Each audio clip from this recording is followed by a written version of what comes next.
Welcome back to the show page, or if it's a Friday, welcome to the Friday Football Feast. This is NFL Network's Tom Pelissero, Edina High School and Boston College. Why BC, Tommy?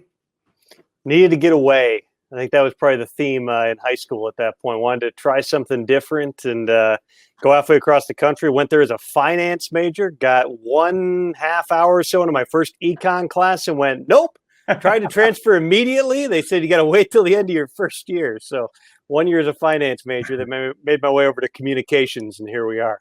Well, so before becoming a fantastic reporter for NFL Network, did you want to be like Rob Brzezinski, the money magician for the Vikings?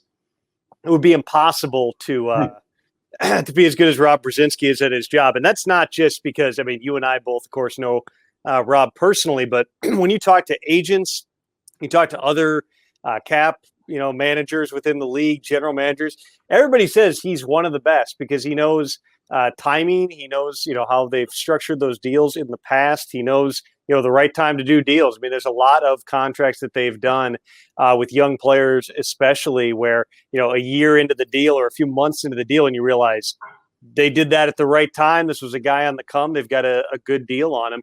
And the fact that they've been able for as long as they have to do, by and large, longer deals, talking about 5-6 year type of contracts, that's good business, and it comes in handy too at times like this amidst COVID and with what's happened with the salary cap this year. I mean, they've been up against it like everybody else, but to have the flexibility that they've built in through the years is definitely a good thing. I could not do what Rob could do, although I always tell him, as soon as he signs the rookie class every summer, like, so now you just go on vacation for 6 months, right? And he gets pissed every time. Like, you think that's all I do? I just do the contracts and I leave? I know.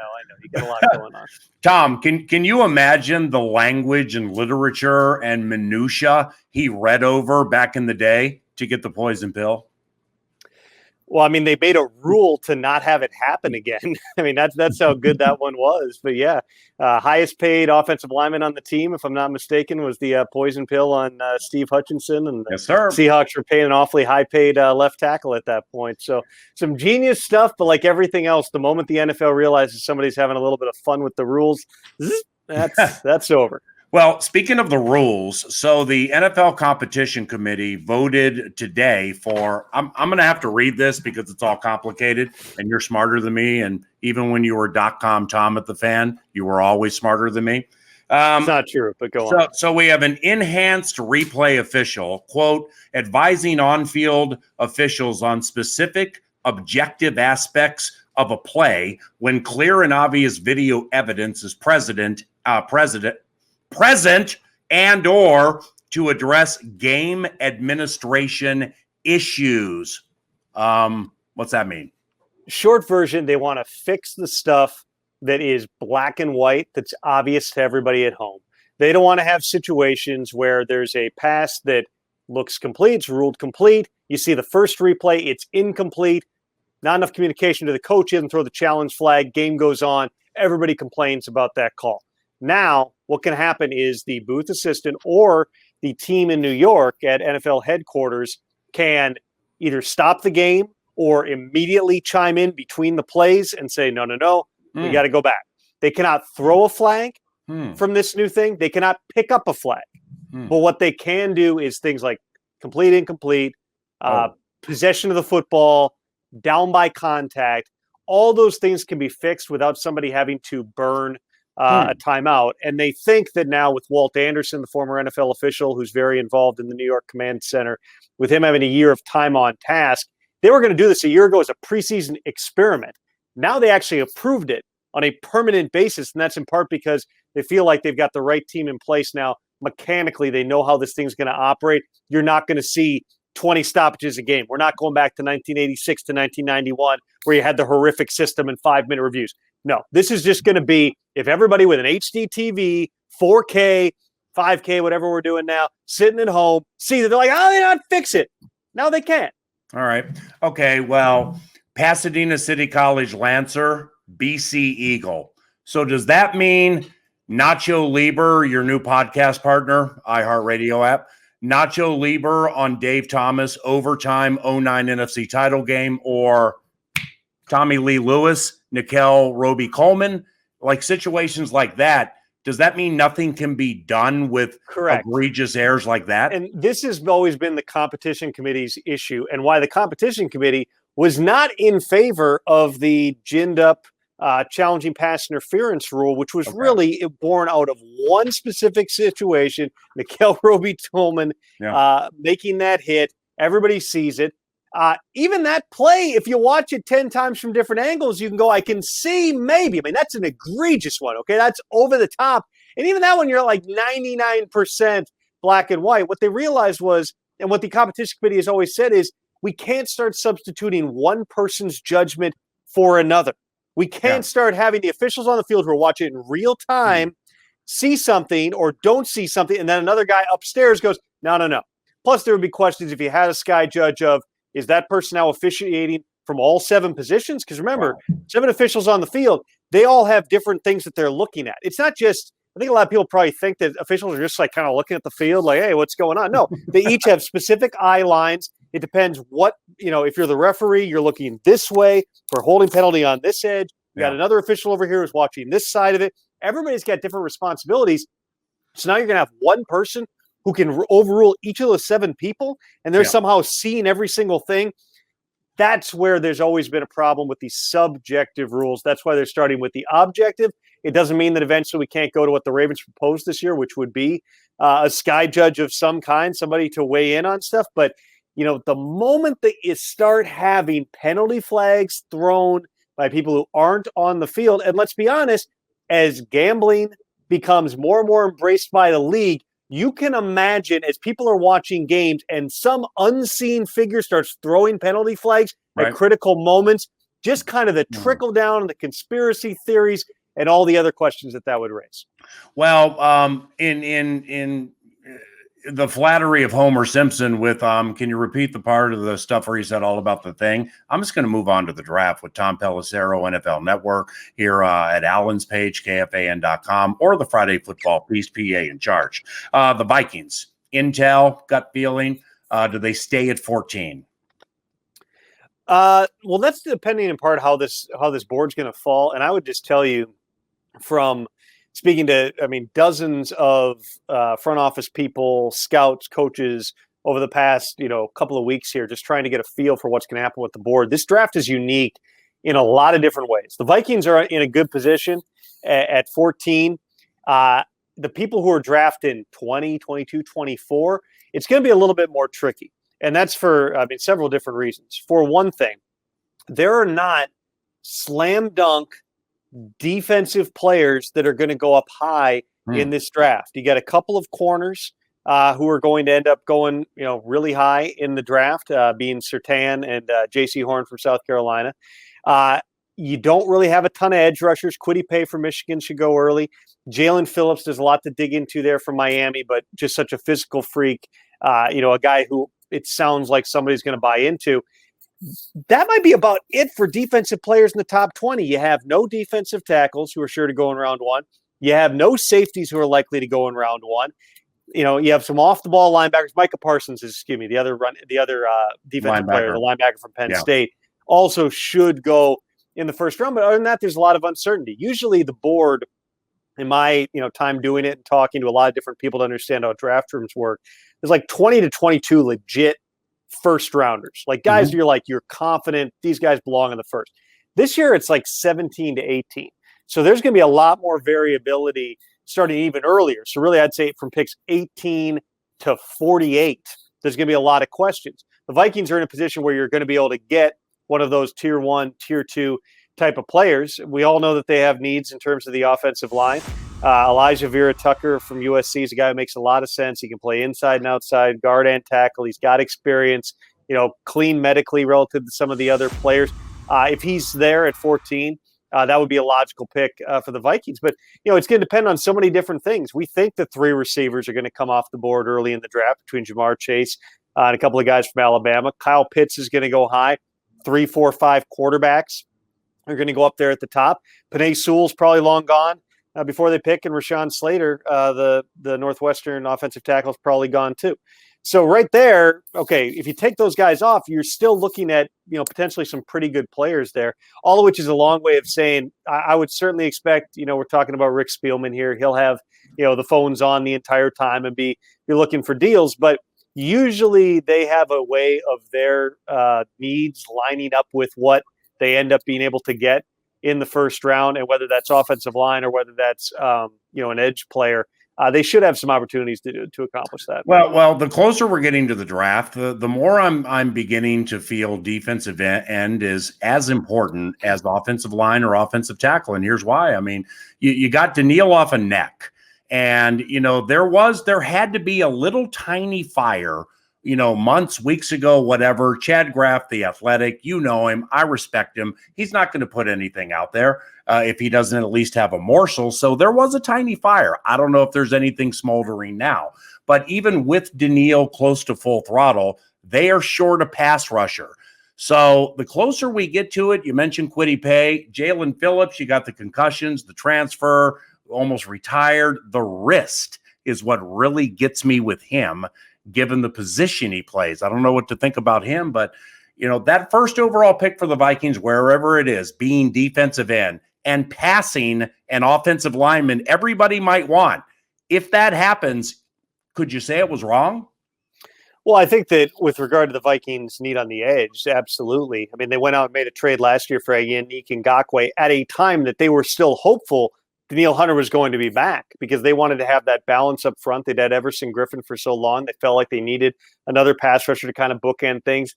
Didn't really work out with Ngakoue. The season didn't go the way they wanted to. They trade him. Hunter never plays. Well, now, yeah, to your point, Daniil Hunter's coming off a significant injury. We can talk about his contract all we want. 3 years and about $38 million left on it, which is, obviously sub-market at this point based on what Hunter has been in the past. Didn't play last season, but sub-market for what he has been. It was sub-market relatively quickly after he did that deal. But to this point, I mean, there's not been any real appetite shown to rip up a deal that's got 3 years left on it, and that's not uncommon to the Vikings. Regardless of what happens with Hunter, yeah, they need to get another end on the other side. I know they brought back Stephen Weatherly. You look at the contract, it's a reserve rotational type of a deal. They're not expecting him to fill in as the starting defensive end, though certainly he's played well at times in his NFL career. So, it could be in round one. Kwity Paye is an interesting one. So is Jalen Phillips. With regard to his wrist, he did have, kind of an unusual procedure on that after a moped accident. But all these pass rushers now, they wear these wrist rockets anyway. It's not really as big of a deal as you might think it is. He's been a productive player. The off the field stuff you have to dig into. Obviously, there was a different way that he left UCLA. But I would not think that, he's a guy who's going to be off limits. Certainly there's a bunch of teams I've talked to who are confident. The people in Miami vouch for him. And then as you get beyond that, there's a bunch of names. I've heard a handful of names of pass rushers that could go the rest of the way in round one. Nobody who definitely is going to go. There's a lot of guys with athletic skill sets, which, of course, Mike Zimmer's never been afraid to try to develop a really talented guy who's raw, just like Daniil Hunter was coming in. So, some of these guys, like the Owe guy from Penn State who blew up his pro day, you might look at a guy like that. He had no sacks last season, but he's super athletic. Can you mold him into something? Maybe you get him in the second round with your pick. All those things come into play here, but I would expect them to add at that spot. That's big-time analysis. Tom Pelissero, Edina High School, Boston College, NFL Network, at Tom Pelissero via Twitter. Do you sense the Vikings selecting a quarterback before Saturday? I would fairly say that they have been doing their homework. Not that they ever don't do their homework on guys, but there are a few names potentially on day two. Let's take day one out of it, just because, quite frankly, all those guys may be long gone before 14, depending how people feel about situations, depending what the 49ers do at number 3. That's going to have a trickle-down effect through some of those other teams, including the Patriots that potentially are going to take a quarterback. But day two, there's really 3 names. You got Kyle Trask from Florida, who is a straight pocket passer. I mean, he is not going to move. Super productive last year. Unique story. Didn't start a single game in high school. Went to some camps. Got a single scholarship offer. It was Florida. Went down there and lit it up pretty good last season. You got Davis Mills from Stanford, 11 college starts for him. He's had a bunch of knee surgeries, nothing in the past couple of years, but tore his ACL his senior year of high school, had a bunch of issues with that. But, he can spin it at an impressive pro day in the rain, played well when he's been on the field. I think he threw for a school record like 500-plus passing yards against Washington State a couple of years ago. He's an intriguing guy to a lot of teams. And then you got Kellen Mond from Texas A&M, who, if I'm pegging it right now, and I'll have a story coming on NFL.com that I do every year breaking down the quarterbacks just based – I don't watch a single bit of tape. I got no idea what I'm looking at, but I ask coaches and scouts, what do you see? How do you look at these guys? And it's kind of all over the board between these three guys, Mond, Trask, and Mills. But Mond is the one that might end up being the first one off the board just because he's got the size, he's got the arm, he's really smart, he knows the game. He's just like a lot of Jimbo Fisher quarterbacks. He's robotic. He's stiff. And people can't get over that. He did really well at the Senior Bowl, made some impressive throws in practice. Somebody might look at that and say, if we can coach some of that stuff out of him, he's a good enough athlete. If we can get rid of some of these weird, stiff mechanics, we might have a player here. Because I know one thing that there's a lot of coaches, especially in the league, look at is, how much experience have you had? How many games have you started? Nobody threw more passes. Nobody had more college passing attempts than Kellen Mond. He broke basically every record for passing at Texas A&M. You compare that to Zach Wilson, who's really a one-year producer at BYU. Obviously, Trevor Lawrence is Trevor Lawrence, 3 years at Clemson and did pretty much everything we could ask. But Trey Lance, 17 career starts. Mac Jones, 17 career starts. Justin Fields, 2 years. Obviously, a high level of productivity. There's not many of those guys. It's a lot of those smaller sample sizes. Mond is a guy who, what he is. The one thing that bugs everybody, everyone I talked to said either stiff or robotic. But other than that, we really like him. He's got a lot to work with here. That's going to be an interesting one. I know the Vikings have done some digging on that one. They've talked to Mond virtually. That would be one if that name gets called in the second or maybe more so in the third round if Mond lasts that long. That would not surprise me at all. As our mutual friend would say, time for two more. Tom Pelissero, NFL Network. Some media feels Zim needs a really good season to stay secure here. What do you think of that? Well, this season's going to dictate the direction of the entire program. Between Kirk Cousins, who's got 2 fully guaranteed years left on his deal, to some of at this point, it's weird to call them this, but guys like Harrison Smith, Anthony Barr, who I remember when they were rookies coming in the league, guys I used to love when we were still allowed in locker rooms pre-COVID. I talked to those guys every Friday. They're getting older. I mean, they're guys who are they're right at that kind of point where at some point, if you're going to try to reboot this thing, and of course the Wilfs have always approached it as, we want to try to win, we want to stay competitive, but everybody needs to kind of reset a little bit at times. The Vikings are going for it here. They feel like they got a really strong group of skill guys on offense with Jefferson on the come, which was a brilliant draft pick a year ago. Adam Thielen, who hopefully this year healthy. The issues are, in the past because there's been a bunch of stuff, including the COVID stuff last year. And then, of course, you've got Irv Smith Jr., who's on the come, and you got one of the best running backs in the NFL in Dalvin Cook. Need some work on the offensive line, but you feel like you got, in other words, a lot of pieces there you can win with. And defensively, I mean, what have they done? They go sign Patrick Peterson. They signed Dalvin Tomlinson, who I'm sure most Vikings fans hadn't heard of, but he was basically the only defensive lineman, true defensive lineman, not edge guys, in free agency. And this is for every team that I talked to was the only guy who is worth paying is Dalvin Tomlinson. And they went out and they paid him. They got 700 pounds of man in the middle of that defensive line now to eat up those blocks, keep Kendricks and Barr clean.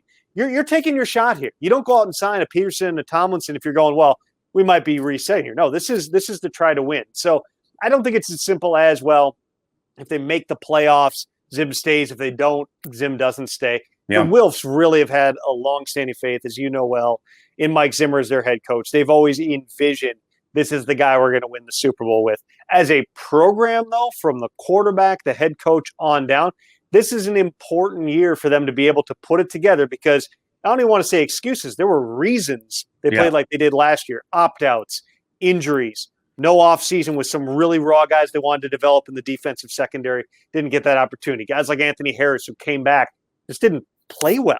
I mean, things like that. There were a variety of different reasons. Okay, we can write that off, COVID was weird. Let's get back on track here. Let's be the 2019 team that went down to New Orleans and beat the Saints in the playoffs. All right, Tom Pelissero, lastly, outside of football, but really inside of football, and Nordo's part of this too. Per your Twitter page, quote, dad, comma, the best girls ever. Now, Nordo and I are both girl dads. We talk about it all the time. Being a father of girls, what do you like? What do you like most? How is it? I have no frame of reference because I don't have boys, of course. I would say it's fun and it's challenging. You know, Tegan is almost 7 now, and Finley is 4. So it's an emotional time. There's a lot of commonalities in terms of, like, you know, they both want to control what music's playing on the Alexa. They both want to control what cartoon they get to watch for 20 minutes while they eat their string cheese. That's awesome. When they get home. They share a room, you know, fighting over stuffed animals at times. But there's just, you know, there's definitely a lot of moments where it's just like, this is so cool. Hey. You know, Finley at this point at 4 is just in, you know, I want to hug dad. I want to cling to dad, sometimes because she's got mom mad at her. And so it's like, no, daddy. But like, that's awesome. It is entertaining. Now, everybody has told me, like, you know, 5 years from now, when they're, you know, approaching the teenage years, this is going to be, this is going to get interesting. So I'm trying to cherish, as frustrating as it can be at times, I am trying to cherish these moments, tuck them away, because I know that they're not long for this. And listen, like, you know, doing my job, and this year's been unique in that travel's been significantly curbed by COVID. We did games last year for game day morning on Sundays, but it wasn't, you went in on Thursday and stayed and left Monday. Yeah. It was like in Saturday night, first flight out, drive straight from the stadium to the airport and get out of town. So I've had a lot more time just to be with them. You know, but it's just, it's one of those kind of unique balancing acts of, like, you know, there are times where you're away for a week and you come back and you feel like they've grown up, you know, things have changed here. And, you know, FaceTime and stuff like that helps. It's not quite the same thing, but it's also, you know, there are also definitely times like the other night when I had a bunch of calls come in on draft stuff, and I'm trying to come in here. This is my office. I'm in my basement here. So every time people see me on TV, I'm just, you know, downstairs from the family. But Sarah was coming back from a trip. The girls like watching Minions or something. I hit the wrong button, so it only is playing one episode. I got them both screaming, "Daddy! Daddy!" And I could hear them through the wall. Oh, and I'm like on the phone with like an offensive coordinator, like trying to get a breakdown on a quarterback. I'm just like, you got to be kidding. But then the thing you realize is, everybody's got kids. Yeah. Everybody was dealing with this last year. Everybody was like, you know, you talked to coaches last summer, was like, everybody was like, man, I'm on a walk. I had to get out of there. It's a fun balance, but you realize that, you know, you're not in it alone. My man, you are fantastic on NFL Network and NFL.com, and you're a better dad. And while people fill their pockets, just make sure they don't empty their souls and have some things left behind, like time with the kids. And sounds like you're all over that, man. Thank you very much. I appreciate you. Best of luck. Appreciate it, PA. And if I'll get sappy on you for 1 second, hopefully we didn't stop recording there, Tom, man, because I'm 55. My daughter's about ready to graduate from Holy Family in Victoria. My son's 20, second year Grand Canyon University. And I'm thinking, wow, man, I just put so much time into this 3-job career and it worked. But what was left behind, you know? Well, and think about this. So you're 55 now. I started at KFAN part-time as the Vikings internet content coordinator or whatever in 2003. So you were 37. Yeah. I'm 40 now. Yeah. I'm older now than you were when you met me as a 22-year-old idiot who was just like trying to figure out what the hell I was doing with my life. But the opportunities that you gave me in those days were just massive. From, you know, 2004, letting me come over and do, you know, Vikings Uncensored with you at Joe Sensor's place, and, you know, some of the unique guests and experiences we had. Chris Hovan had a very memorable appearance on that show. You were the co-host that night? Yeah. Oh yeah. Oh my God. Yeah. Hopefully that podcast. Hopefully nobody can find that podcast, because man, I don't know what happened. We were getting a few calls. We were getting a few calls from Chad Abbott on that one. Darren Bennett coming over. I mean, I remember all those shows. Jermaine Wiggins, who just wanted to watch a Red Sox game, wasn't really paying attention to what we were talking about. I remember all those, but like that, Sirius XM, like way back in the day when you were hosting like a Saturday morning show and you called me one morning, like, can you be here in 20 minutes? We got to host this show on satellite radio. I'm like, what the hell is satellite radio? Yeah, Dean Dalton got a ticket and maybe there's a trumped up bunko and he can't get here. .com come over here and save the show. Yeah. Yeah. I mean, all those things. So you've always been, still to this day, 2 decades and running, a tremendous advocate for me. You saw something in me at a really young age. And honestly, like you're a big part of the reason that I'm sitting here today, man. So I appreciate it. If I see you at TCO Performance Center within the next week, there will be an envelope, 5 $100 bills for what you just said. God bless you, and thank you very much. It's more than I was making in a week at K-Fan in those days. Man. See ya.